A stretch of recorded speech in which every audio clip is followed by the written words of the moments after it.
Pernah tak kita merasa tidak bernilai? Dalam surah At-Tin, ayat pertama, Wat-tini waz-zaitun, Allah bersumpah dengan dua buah ini, iaitu buah tin dan buah zaitun. Kenapa? Sebab dari bumi yang menumbuhkan buah inilah yang melahirkan para nabi yang mengajarkan kepada manusia nilai sebenar diri mereka. Kemudian Allah berfirman, Laqad khalaqnal insana fi ahsani taqwim. Manusia ini Allah ciptakan dengan sebaik-baik kejadian.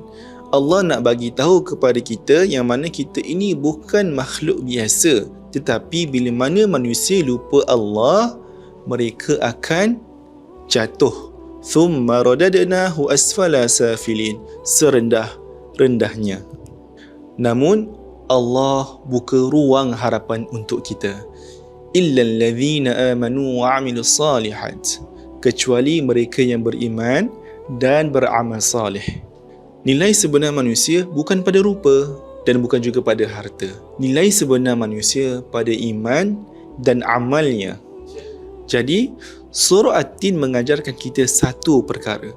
Walaupun kita jatuh sedalam mana pun, apabila kita kembali kepada Allah, kita tetap ahsani taqwim, iaitu sebaik-baik kejadian.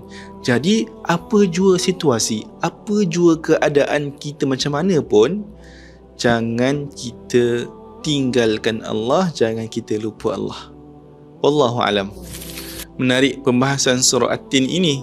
Jadi, saya ajak kepada anda semua, jom sama-sama kita dengarkan bicara refleksi surah At-Tin ini dengan lebih dalam lagi. Sebab apa? Kita perlu tahu nilai sebenar diri kita semua. Jom sama-sama ikuti saya untuk refleksi surah ini pada hari Jumaat 24 Oktober 10 pagi di platform online. Jom sama-sama daftarkan diri anda. Jumpa anda nanti insya-Allah. Assalamualaikum.